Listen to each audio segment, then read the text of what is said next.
Mr. President, thank you very much indeed for joining us. You look very well, indeed. How's life been in exile for you? Well, I want to praise God for today, for having spared my life to see today. I am healthy. I'm being very, very well treated here. You did say you were well treated. Very well. No concerns for anything at all? None whatsoever. Do you feel safe here? Very. I believe, and the reason why I do feel safe, Nigeria is the stronghold of the black man, the largest, most prosperous black nation on the face of the earth. The President, His Excellency President Obasanjo, the government and people of Nigeria are brothers, very understanding. And I think because they understand the issues, there should be no reason for me to be concerned, and so I feel absolutely safe. And there's no concern about the supposed or the reported U.S. bounty on you, $2 million? Well, no. The government of Nigeria, the ECOWAS states, the African Union, are all aware of the plan and program that brought me here. I think President Obasanjo has first and foremost the backing of the Nigerian nation, that it would not be, in fact, is one of those diplomatic boo-boos that should not have occurred. It would not be, what word do I want to say, good for anything to threaten me here. This would be, I think, more like an insult to the Nigerian nation. But the circumstances that brought me here lend everything to support his government and the people, and so the threat really doesn't move me, because I'm sure that God first and ECOWAS, the AU, and the Nigerian government, people don't see this as a practical thing. Did Interpol's red notice come to you as a shock? No. These vices are all there. They are used from time to time against individuals. I have been maligned. I was supposed to be prepared in such a way that any harm that should have or would have come to me would have been quote-unquote expected. And so if you look at Interpol, Interpol is a police agency. They deal with countries. Countries accept or reject whatever Interpol is talking about. For me, I'm a part of a peace process that is in line with ECOWAS and the African Union. I think anytime something happens to disrupt that whole process, I don't see myself as being saved from a calamity. I see myself as giving up my office as president to stop the bloodshed in Liberia and may I say West Africa. I may say for the first time, there were avenues available to me to continue to fight. There were friends of mine that were determined to continue to finance a fight to the finish. I did not accept that. On my own, I felt that the Liberian people needed a chance. And if I were perceived as the reason for the conflict in Liberia, I would give peace a chance. I was not coerced by any of my colleagues.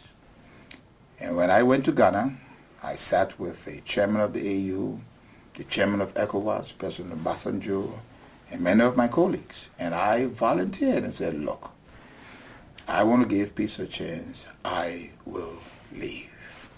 And so I think anyone that tries to threaten that process with Interpol or a bounty, I think it's just what I would say unfortunate that anyone would want to do that. West Africa needs stability.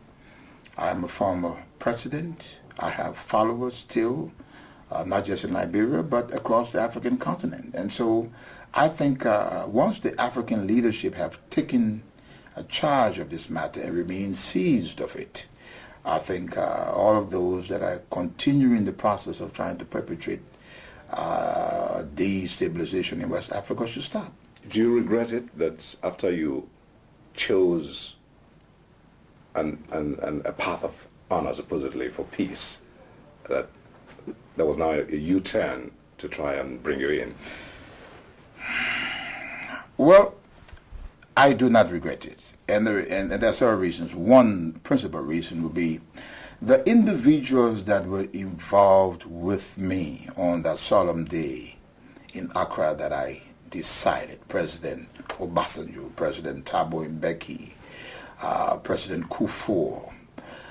These are honorable men, along with all of the other African leaders. And because they took me to my word and said, well, look, if you leave for peace, we will make sure that you are protected.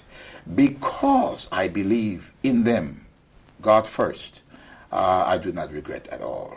Because the process in Liberia is not just about me. It must be about Liberia and bringing the Liberian people to peace and stability, which they need, which will also affect the West African sub-region. So no, I have no regrets. What do you make of the interest of the international community in this, particularly as far as it relates to trying to ask that you should be brought back to answer charges? Well, when I was elected president of Liberia, I encountered a lot of obstacles from certain members of the international community. As a result of their not wanting me to become president, throughout the 6 years of my presidency, I received no foreign assistance from any nation except Taiwan. Those nations went out, refused to give assistance, and also stopped other nations from granting assistance to Liberia. So Liberia is not a recipient of any aid throughout my entire administration. It did not stop there. We have the situation where a rebel war starts and an arms embargo was upon Liberia. I appealed to the Security Council in line with Liberia as a member state's own right to self-defense. The arms embargo was never lifted. On top of that, economic sanctions were placed on two of the principal export commodities, diamond and timber, all designed to weaken my government and its ability to defend the people. Why do you think that was? Liberia has had long-standing relationships with major countries. Some of these countries probably feel that Liberia must be the Liberia of old, where you do what we say or else. So Charles Taylor was never like that. It's never happened in the history of the country. And so what happens? There is a document written by a gentleman called Ian Smiley, The Truth of the Matter. It may be some white paper that talks about a bizarre situation where a leader is extracting diamonds from a country and is looting the treasury. And so someone takes that and begins to develop a whole scenario. Since we don't want Mr. Taylor, he has not fallen yet, we'll make war against him, we will remove resources from him, we'll bring him down. If that is not enough, we are going to bring him up for crimes. Well, if you look at the situation, I must admit, some terrible things happened in Sierra Leone.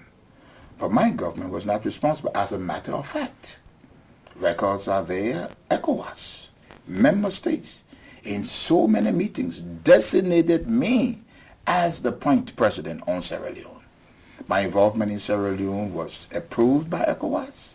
I have letters from Marilyn Albright, former Secretary of State of the United States, thanking me for efforts in Sierra Leone, freeing UN hostages when the RUF took them. And so this whole bizarre scenario, I guess, was just put together to finally get Taylor.